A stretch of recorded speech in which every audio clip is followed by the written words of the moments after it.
I think I'm saying that we struggle all our lives to answer it. But it's the struggle that is important. That's what helps us to define our place in the universe.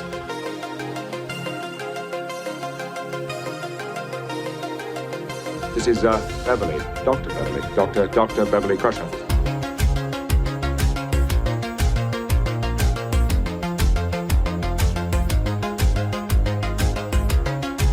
Look where we are.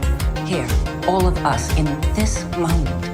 So let's do what we spent our entire lives learning to be great at.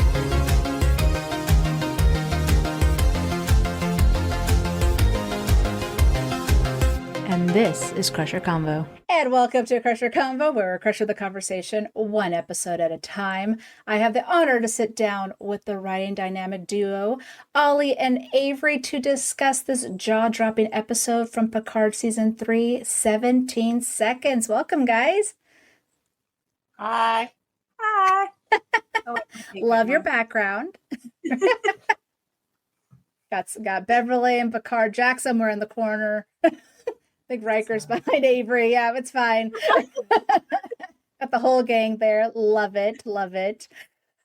Real fast before I start asking you my questions, I'm going to talk about my sponsor from Cherry Tree real fast. So if you love Borg computers or love Klingon keyboards or even a Borg cube with a cat on it, go to mycherrytree.com and use my code CrusherCombo6 to get 6% off your order, and follow them on the socials at Cherry Tree Incorporated.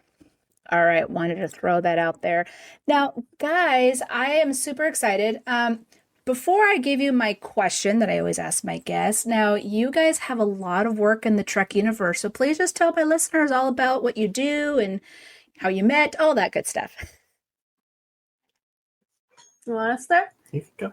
Okay. I don't know why this is where my brain's going first, but the biggest compliment I ever got was being called a Star Trek journalist at a convention. Love it. Which I think is pretty accurate. We both write a lot about Star Trek. We've written about it for the official website, the various Valnet sites like MovieWeb, Screen Rant, CBR. We both write about Star Trek for Pop First and Comics Beat, where we cover the comics line. And then we've both covered it at Geek Girl various times. Avery kind of took it over for me, doing the recaps and also Trek Tuesdays. Perfect. Nice. Now, my question that I like to ask my guests is, what is your Trek and why? Avery wants to go first on this one. So my original Trek was Star Trek Voyager. My parents were both fans of TOS, but they weren't really like religious TNG watchers or Deep Space Nine watchers. I did have a cousin who was a big Trekkie, so I was still exposed to it and would still watch a few episodes. But when Voyager came on with Janeway, that really hooked me. And specifically the episode The 37s, because I was a weird little kid who was obsessed with Amelia Earhart. So when Amelia Earhart met Janeway, I thought that was the greatest thing that ever happened. And I recorded it on VHS and I watched it over and over again. And then Voyager just got better when they added Seven, a character who I still deeply relate to. But then I didn't really get on board with Enterprise when it first aired. And I sort of moved away from Star Trek for a little bit. I was always into science fiction generally. And I kind of got into Star Wars, in part just because Star Wars was producing new things during that period. But during 2020, when we were locked inside, we started feeling like there was kind of a lack of leadership. So we wanted leadership porn, basically. So we turned to Voyager again. And we rewatched the entirety of Voyager. And then that got us back into Star Trek.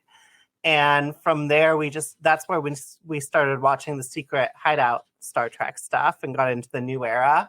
And specifically, Lower Decks came on. And that is now my Star Trek, I would say. I really relate to the crew of the Cerritos and the problems they face and being Lower Decks and not getting the respect that you deserve. Absolutely. What about you, Ollie? For me, I started watching with my parents, DS9 era. And I got chicken pox around that time, right when DS9 started. And they recorded all of TOS for me on VHS. And I spent a few weeks watching TOS just in a delirious state. I had really bad chicken pox where I was hallucinating. But it still made an impression, obviously. Our cat's tails here. And Again, welcome, Kitty. Love it. I remember watching DS9 and Voyager with my mom and my stepdad. And I also moved away from it for a while. And this is where our story kind of converges. Hi, Mom. I see you're watching. And we wanted some what we called leadership porn, basically, if that's okay to say. And Janeway was it. Like watching that woman navigate all of her trials and tribulations in such a great manner was what we really needed in 2020 to give us some hope in this world. Mm-hmm. And I say, I've struggled with mental health a lot, and the shows have really been kind of like a lifeline. Back when I was recapping for Geek Girl, I was doing Discovery, and I had a 5150, and I would kind of say book storyline really hooked me. All the trauma he's been through, the PTSD, watching him kind of navigate that, go through post-traumatic growth was something I related to and brought me back to the Star Trek universe. And I think that was the first piece I ever wrote was about B'Elanna's self-harm, and extreme risk. And that's what started the writing. And now you can't get me away from it. My last name's Kaplan, so I'm literally Kohanim, like Spock. That's where the hand signal comes from. Sweet. Love it. Well, it's I love that you mentioned mental health though, because that was kind of I got into Trek just prior to my trauma, but it was like a year before because I got into Trek in 2022. Trauma was in 2023. So I always say, if I don't know how I would have handled the PTSD and all that stuff if I didn't have Trek, especially because Beverly Crusher I felt so connected to, being a single mom and, running her own department and all that. And she went through a lot of stuff. All the women did, but that's a whole other episode. But the thing is just, even you mentioned about Janeway and B'Elanna and stuff like that. They went through so much crap, but they always, had their head held up high and got through it. And also did it like Janeway, I feel, is just hilarious. Like I just recently saw like a TikTok or something of where they were showing her eye rolls had its own, was its own character, right? And it's so true because her facial expressions just really just embodied what that episode was all about. I mean, Bride of Chaotica, that's number one in my book. But again, these female characters have gone through so much and then they persevere. And I always think that that's such a great thing to showcase, especially. Real fast in the chat, we got a lot of people going here. We got Go Ollie and Avery from Napling 101. Happy Bookworm, hello. My cousin, who also loves cats, as you can see, her kitty is a profile. Is this your mom who's saying hello? Is this Yes. Okay. Hello, Mom. Hi. See, she saw the cat. She got all excited. And then here is Jay Marie. So yeah, Beth, thank you guys for joining us. So exciting. And of course, we are talking about season 3 of Picard Kittens. Yeah. We just had Thanksgiving yesterday and we were showing each other our cat pictures. So that's just the kind of family we are. But anyways, guys, yes, season 3 of Picard. 17 seconds. This is just a huge episode, especially for Beverly and Picard. So excited. And I'm going to go ahead and start all of this with a clip. I know now I would never have been my father. But I could have learned that 20 years before.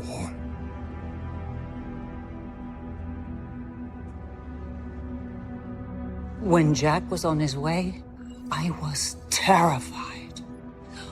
All I knew was that if you're the son of Jean-Luc Picard, there's a target on your back. I lost my parents, then a husband, then my son Wesley, all to the same stars that own you. As a mother, your whole being is about protecting your child. I thought I could protect mine. know if I could protect yours. So here's just some quick little information of the episode. The air date was March 2nd, 2023, which was Gates's birthday. So, of course, this emotional, hard-hitting episode lands on her birthday. It was directed by Jonathan Frakes, obviously.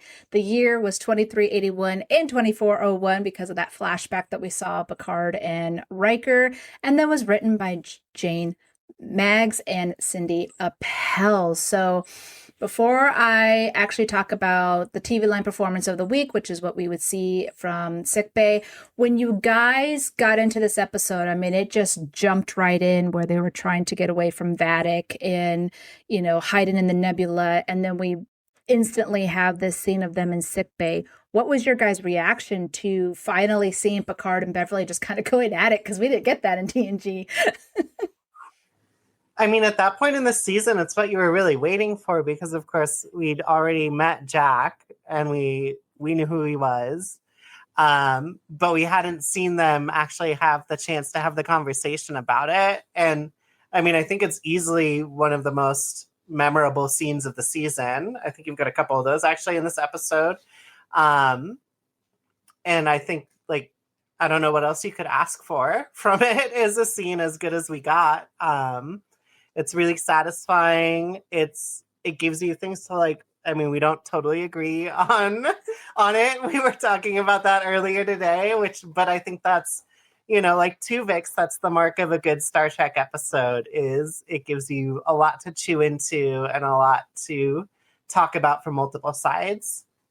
Yeah, there's lots of debate here on the choice element. I was gonna say, what's the debate? I'm curious. Yeah, I mean, she took away Picard's choice to, you know, make that decision for himself. If he could be a father and give up the stars, he was never really given that opportunity. Avery's more understanding of the reasons. I would be curious what impact that would have on like Picard's trauma and trajectory. Like, could that have made the difference in the amount of time it took for him to accept his past, to get over his like childhood trauma? Like, what does that mean? Does that external factor even really matter when it comes to overcoming PTSD? Or is it really more that internal work we saw in the earlier seasons of Picard? But he never got to know because she took away that option. And obviously she's coming from a lot of trauma too. We see that with the impact on, you know, she lost her husband. She did lose her son, you know, is for all intents and purposes dead. He left her. Yeah. Yeah. And that's not even to mention, like, you know, when we were talking earlier about like the episode where she's like entirely by herself, having to figure everything out, like all the trauma she's just been through. So I do kind of get where she's coming from, but my heart's with Picard on this one. And also, I have to say, Patrick Stewart acted the hell out of this scene. They both did. Yeah, like their stage acting really came out, I think, like with their facial expressions and like all the emotion. I cry every time we watch it. Yeah, well, and the way they use the set too with the bio beds and the beds between them and how many beds are between them at any given moment. It's all, and as you were saying, the way it draws on the previous seasons of Picard in such a really nuanced way, it's just a really stellar scene. Oh, absolutely. You know, anytime Gates is kind of like the lead in a Jonathan directed episode, out of the 8 he did in TNG, 4 were Beverly focused. And as Beverly fans, we call him Frakes and Gates because for something about with Jonathan being the director, Gates really just gives it her all, maybe because she's comfortable or he just is like, go for it, I trust you.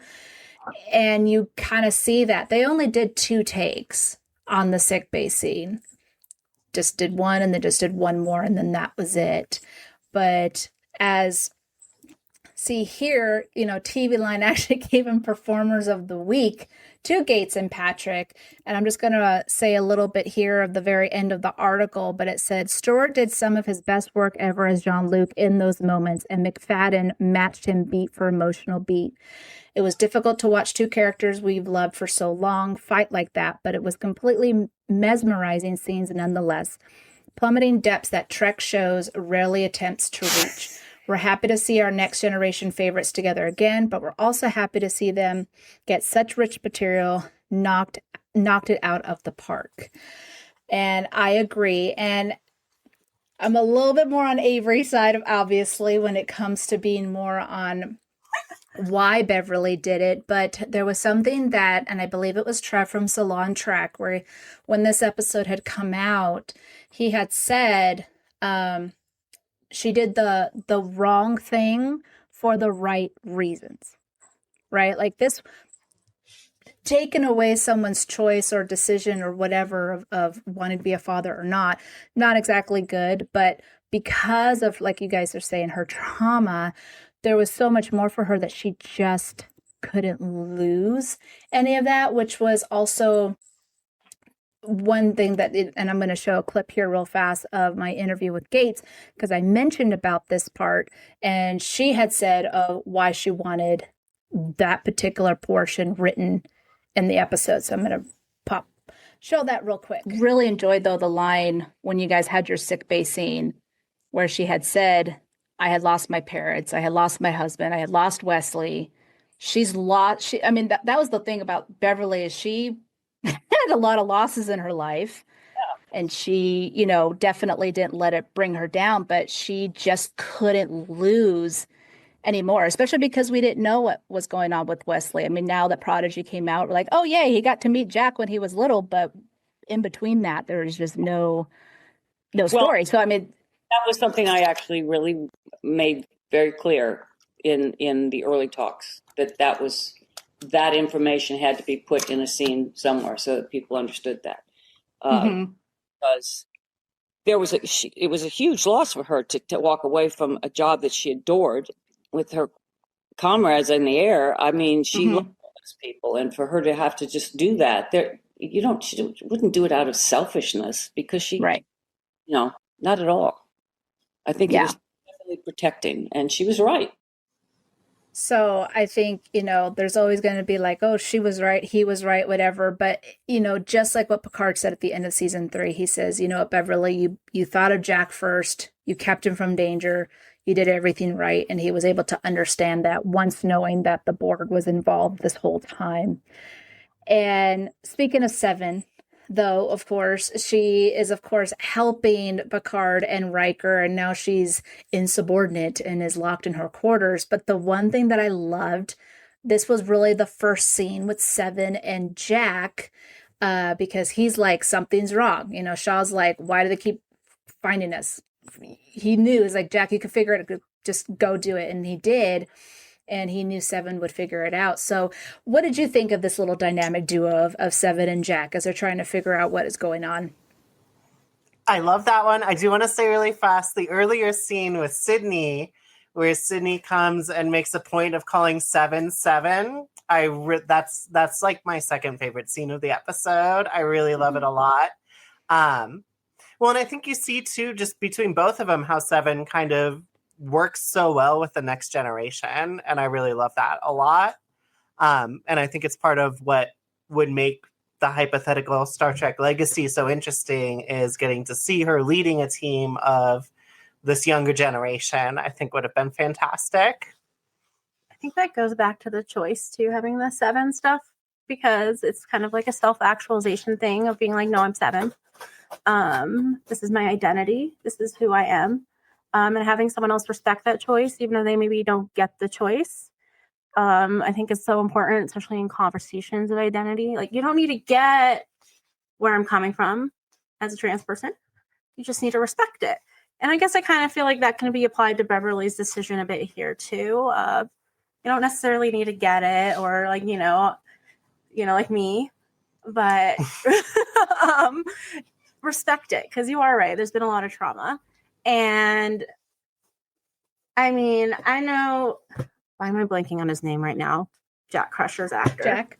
Ed Spielers. Oh, Ed Spielers, who I love from You already. Is an amazing actor. And it was great to see him and Seven together, and because they're both kind of on these self-actualization journeys of figuring out who they are, what their background means to who they are today, how that shapes their identities and how they fit within Starfleet and their roles, and how that fits towards the goals of Starfleet or not. Like, you really see Jack struggle with that. And that scene where they're working together, I think you kind of start to see him accept it a little bit more. Like, what that means to maybe be Picard's son, to have this legacy, to, and Crusher's son. Like, I'm totally... And the common, like, Fenris knowledge that he's able to access with Seven. Yeah, he knew, like, right? He's all like, you are Fenris Rainers, you understand, like, he's like, help me out here because I know you're going to understand exactly where I'm coming from.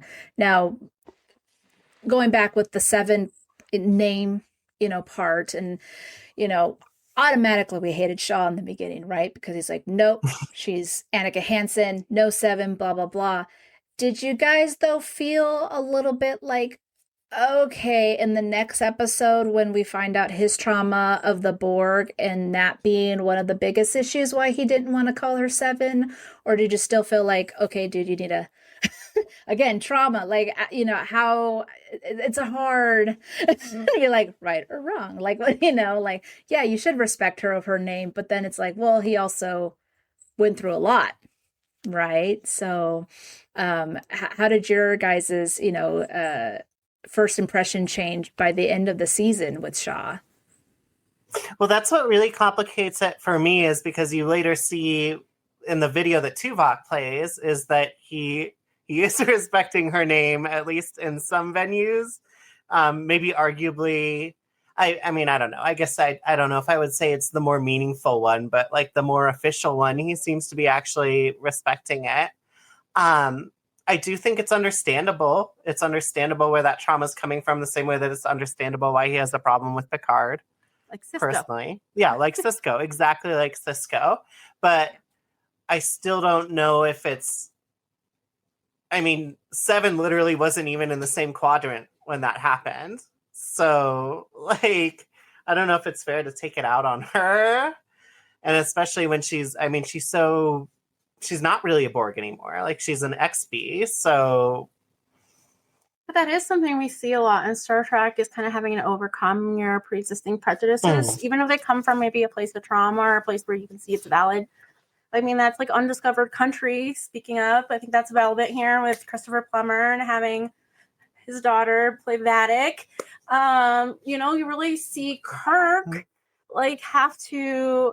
He starts it as really prejudiced against the Klingons. Like, all Klingons are this. Like, all Klingons act this way. And that's really a personal thing that he has to overcome and challenge, Well, he doesn't even really get there, though. He doesn't get there, no. And you see Shaw does get that moment. He calls her Seven right before he dies. Yeah, Shaw does. Yeah. So... Yeah. I think maybe because...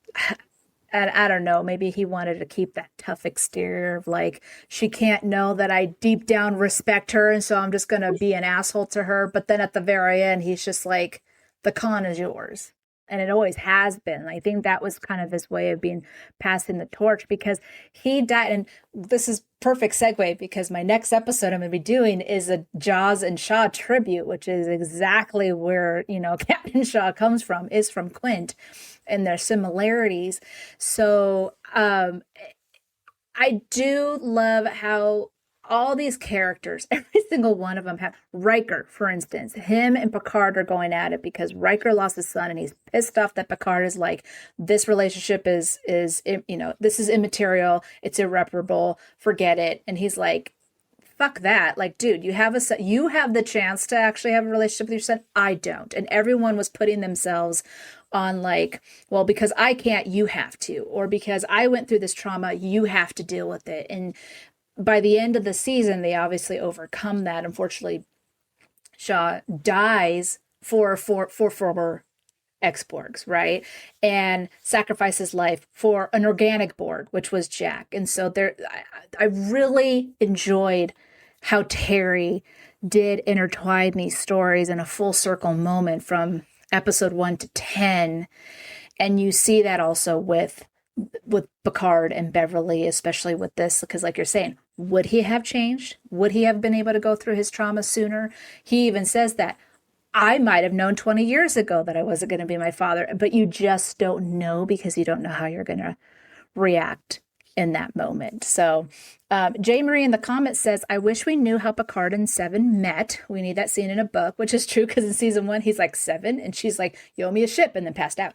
And then, okay, I mean, we're like, well, they knew each other, but she even knew who Beverly was, right? Because she's like, I know who she is.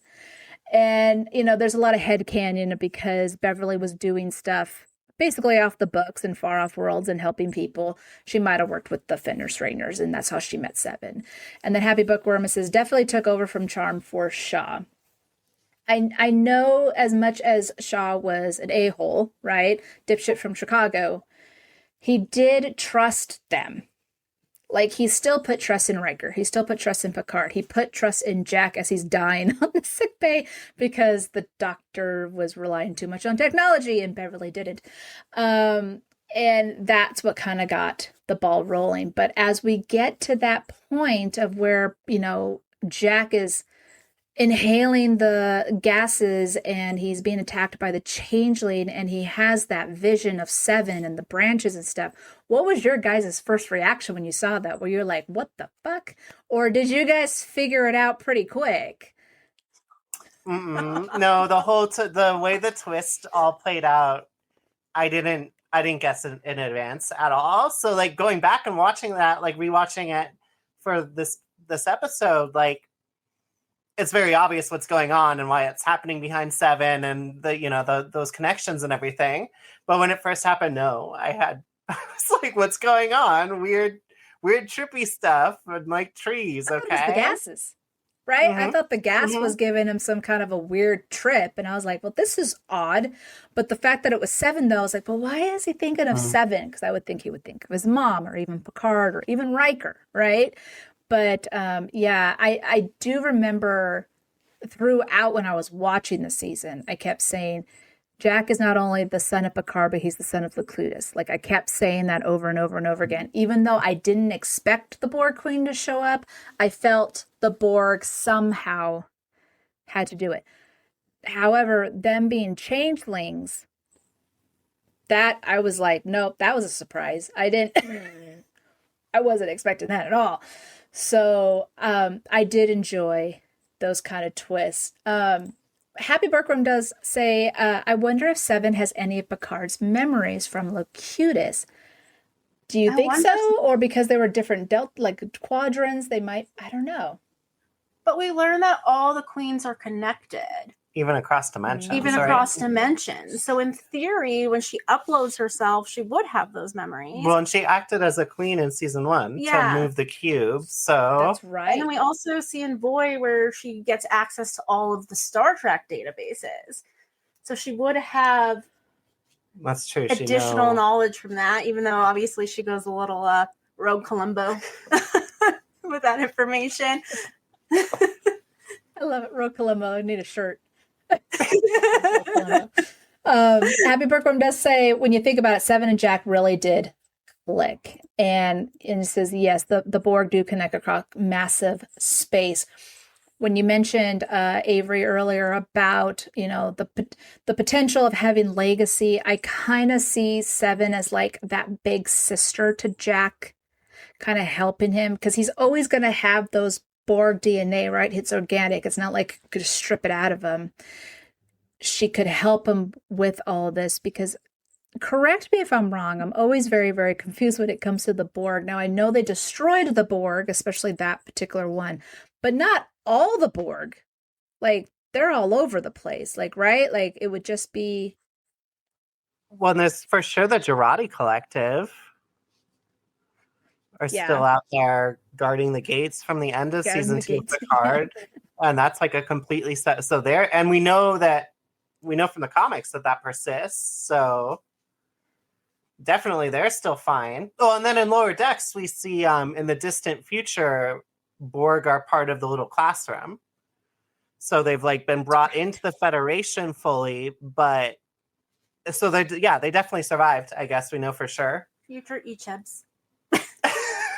I mean, actually, Jack is a great extension of Echeb because we see Seven and Echeb's relationship a little bit in season 1. Yeah, I'd love and to you see that. can kind of see the continuation of her big sister like role with Jack, like in this season.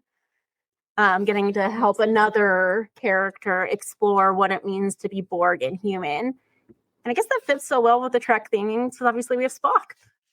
Like, it's kind of like a similar, like, logic, science versus human emotion, where that meets. Yeah. Well, I'm just and the thinking, IDIC, right? Just everyone's different, but we could have come together and whatever needing to be, right? So I personally, and I've said this before, I think Seven, the character's arc overall, is probably the top best story arc that they've had in the entirety of Trek, just because of where she came from, all the stuff she went through, everything she went through on Voyager, which I love that they showed that in the Bounty. She's like, that's where I was reborn. And he's like, but you're still looking to belong somewhere. And then still her going, even after all these years, still going through that journey.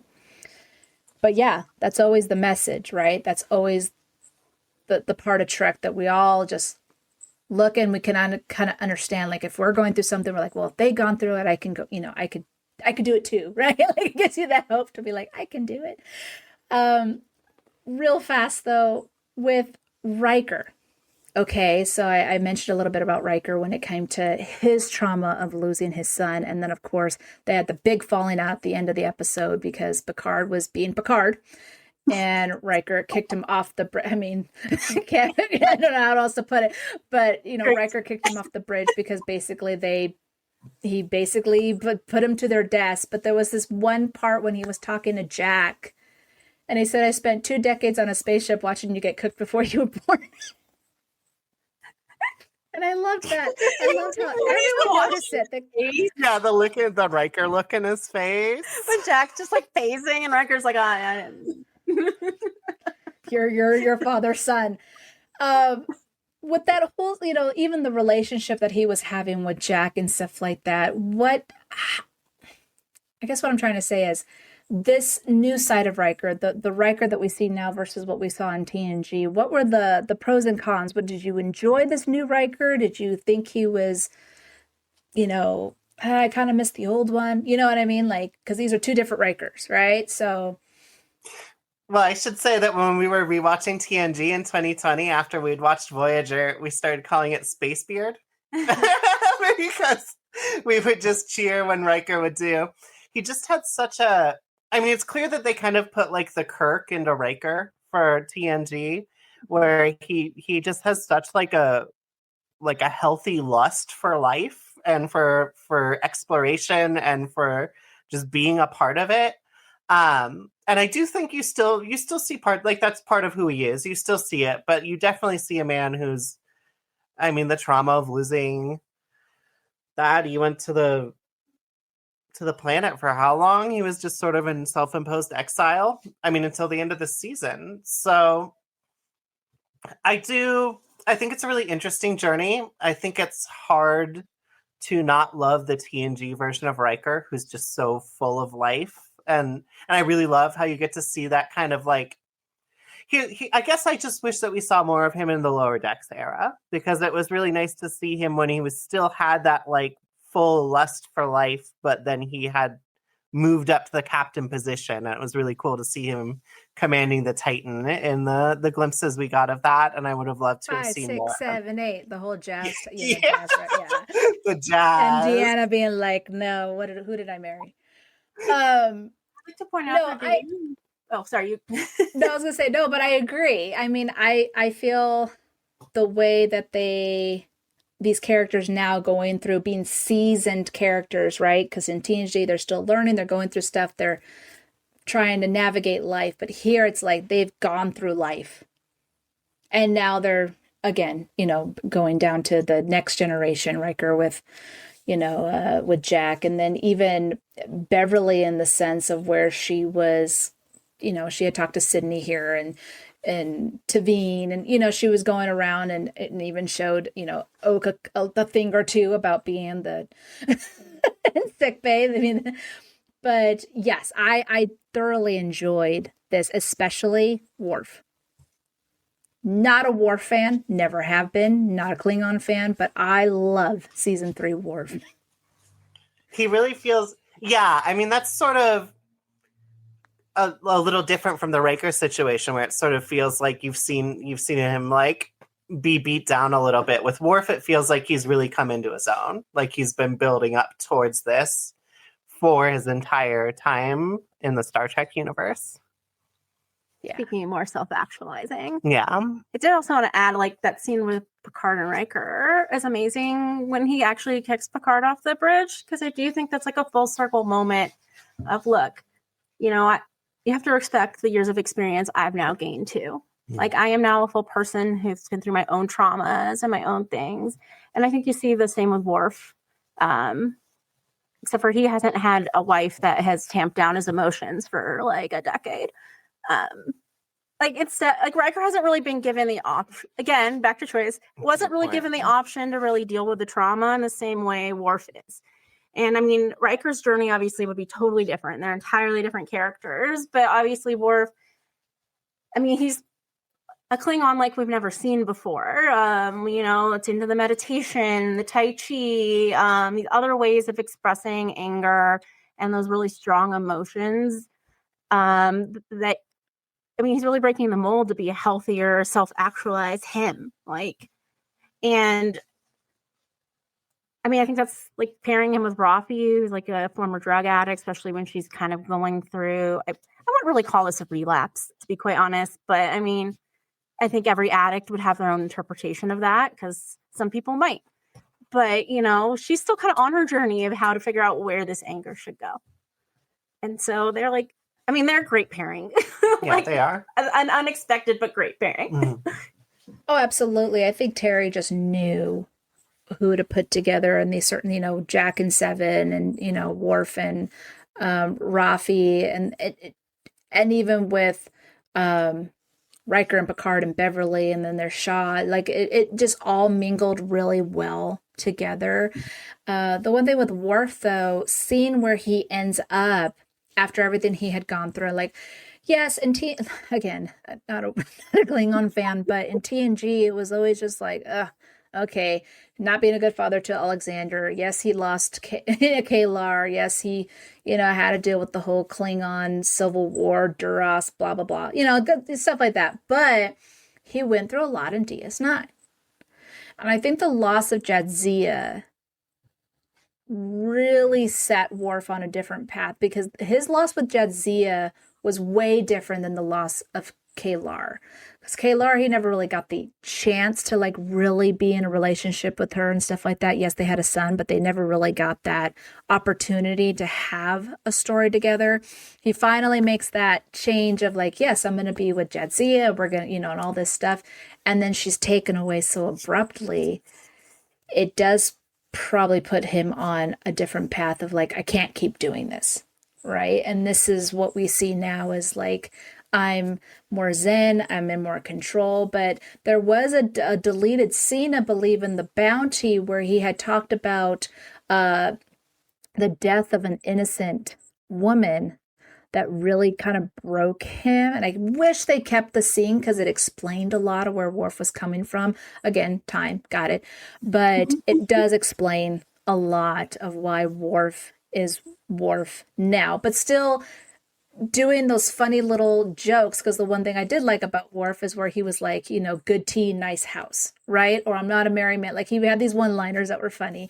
And then here he's all like going through the list of his name, and then he's all like, I made chamomile tea, do you take sugar, right? Or beheadings are on Wednesday. Like, all these different moments where you're just like, that's funny. But the thing with him and Riker was also good, because there was that little, I don't know, because Worf was dating Deanna, Riker didn't really like it. So seeing them, you know, quip at each other was loads of fun. And the whole episode, though, was there one moment in this episode that you were just like, oh my gosh, beside the sick bay scenes? I know you guys had mentioned that, of like that being absolutely amazing. Was there anything, though, in this episode where you were just so like, holy crap, that was awesome? Well, for me, I really love Sydney using Seven's name. I think I cheered out loud the first time I saw that scene. And then in sort of a different capacity, some of the shots of the Shrike in particular are really fantastic and just really impressive space scenes. My brain just saying Vatic, but that's obviously not one scene. But Amanda Plummer just kind of steals all the scenes I think she's in. Oh, absolutely. Yeah. I mean, Chews it up and spits it out. I mean, and it's funny because as much as I love the sick bay scene, my favorite sick bay scene is Beverly and Vatic in Dominion. The way that they play off of each other and the way that Vatic is and stuff with it. I love that. But there was one moment, Jack, of course, is dying. There's this whole, overall thing of Beverly trying to save Jack, and Picard is now understanding about how to be a parent. And of course, in Terry fashion, everything always comes full circle and connects in a way. We see that flashback scene in the beginning where Riker is saying that, Thaddeus had almost died and longest turbo lift was 17 seconds. And then we see this happen with Picard and Jack. And I had decided to put together what Riker was saying. And I love making videos. Like, that's how I tell my story, putting videos together. And so I connected the two. So I'm going to go ahead and show that with you guys right now. They hailed me from sickbay. You better get down here, sir, right away. The tone of voice, it was not what you wanted to hear. It took 17 seconds to get down there. The longest turbolift ride of my life. I thought I was losing him. His whole future flashed in front of my eyes. And in that moment, you became a father. That's right. And everything you've read in the books and the poems about fatherhood goes right out the window the moment you see your kid. He's so small and so fragile. You just know that you gotta take care of them at all costs. You'd burn the world to save them. So with Picard, of course, saying that this was irreparable, to now him having this moment where he almost lost Jack, like literally he's like, I have a son, and then he's gone. And then this moment even with Beverly, because she was just fiercely trying to save Jack, and they kind of had this moment, right? They just looked at each other. What did you think about how, yes, Picard he lost his choice of, wanting to become a father, but in this moment he did become a father. Did you guys see that when you saw this happening? You can see it in his eyes. Definitely. Also, I really love the way you pair those two together, because I feel like it really brings out, obviously you think about the story that Riker told at the beginning during that scene, but actually hearing the words at the same time really underscore how well they work together. It was all Terry. I just put it together, but it was all Terry. He did that, right? He's a Trekkie through and through. Yes, definitely. Exactly. He understood the assignment. That's what I always say. But even in that scene where he just had them improv, where he was just like, guys, go for it. And they just did it, right? And then they cut it and made it look all dramatic and stuff. But then finding out, though, that there's changelings, Jack is alive, all that stuff. And now they're going to be going into this, no-win scenario in the next episode. But overall, was this like one of your favorite episodes? Was this middle of the road for you? Like, how did this rank on your list when it came to the season? For season 3, I think this is my second favorite episode, and the next one is my first favorite. I really love when Frakes directs, I think. And then especially, too, as you were pointing out earlier, he knows everyone in this cast so well. He knows all of their strengths. He obviously cares about all of them a lot. And I think you see all of that. And you can also see how much he cares about highlighting, like, diversity, I guess. I think maybe that's why you get such a great performance out of, Gates, is, like, he knows the journey that she went through on TNG to, like, be seen and heard and get that role.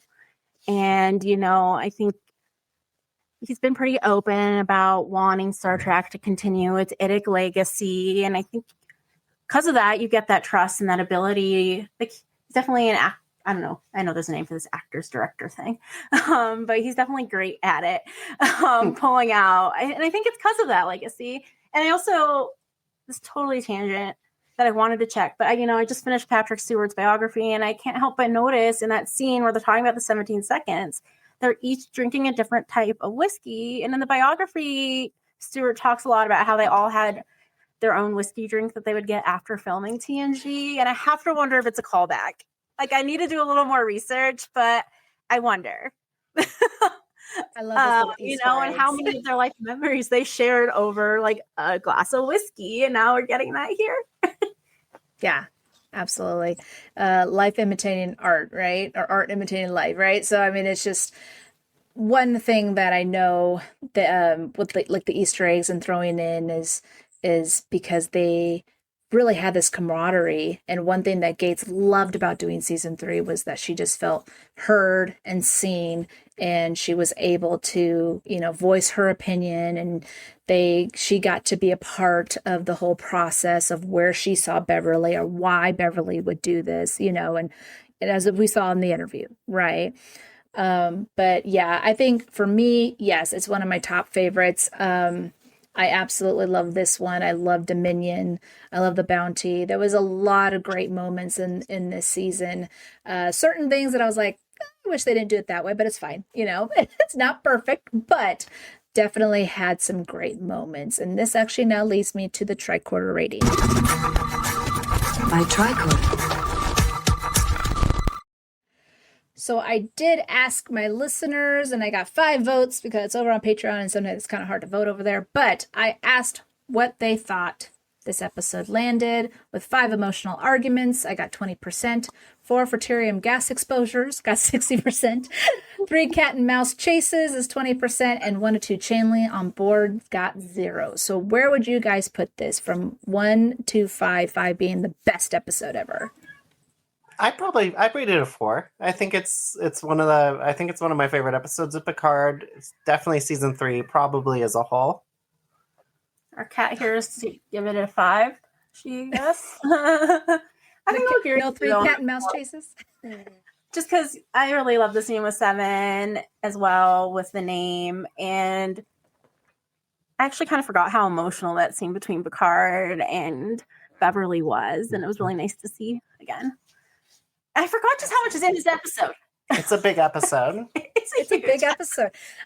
I was literally telling for everyone in the chat, I was telling you guys before we went live, I was trying to watch the episode, and I forgot how long it was. I was like, oh, and I didn't make it.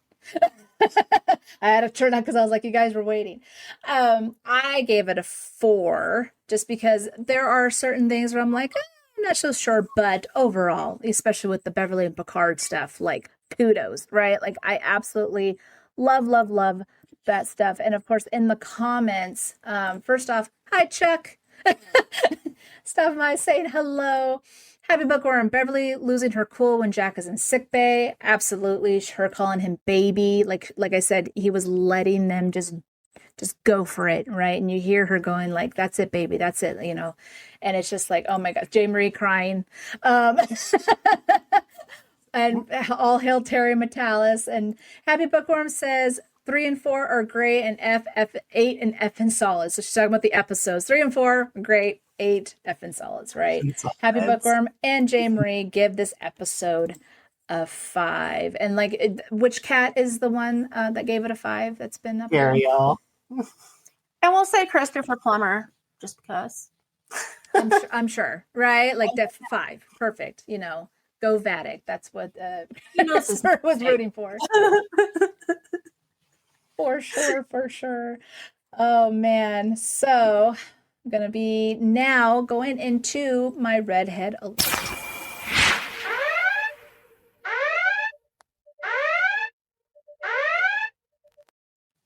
All right, guys, only 2 episodes left of Crusher Convo, and in 2 weeks, I will be doing the 50th anniversary celebration of my favorite movie of all time, Jaws, and how it connects with our favorite dipshit from Chicago, Captain Shaw.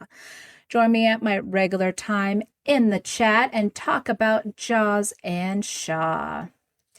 And next week, I get the honor to sit down with Star Trek writer David Allen Mack to discuss his Trek journey in the Litverse and his recent project of writing the audio drama Star Trek Con.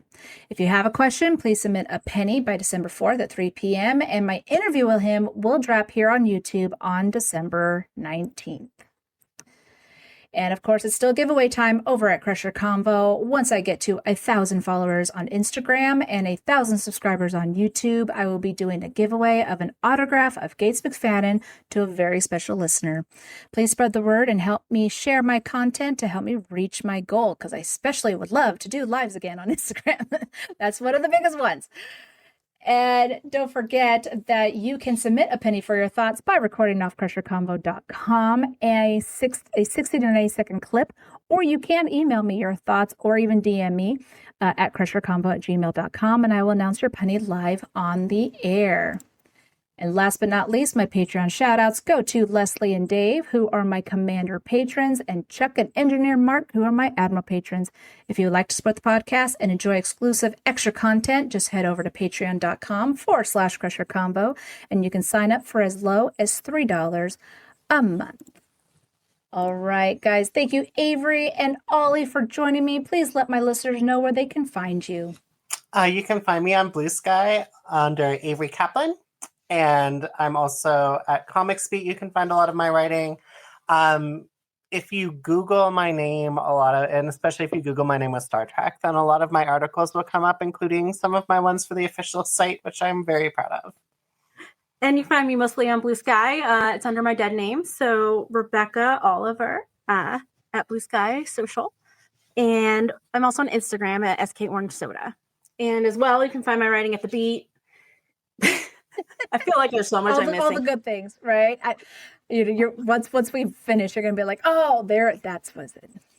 Those were the websites I forgot. And of course, everyone in the chat, Happy Burkroom said that she saw Jaws in the drive-in and she is mumble years old. Worth I was it for not born Jaws. yet when Jaws came out. However, love the movie. Okay. And then of course we got a thank you and applause. So yeah, thank you guys so much. Did you want to say something, Ollie, before I go? Okay, just making sure. You look like you had like. Thank you so much for having us, and thank you so much to everyone in the chat. I had so much fun. Thank you guys. And if I could find my video, there's my info. Live long and prosper. See you guys in 2 weeks. Bye. Crusher out.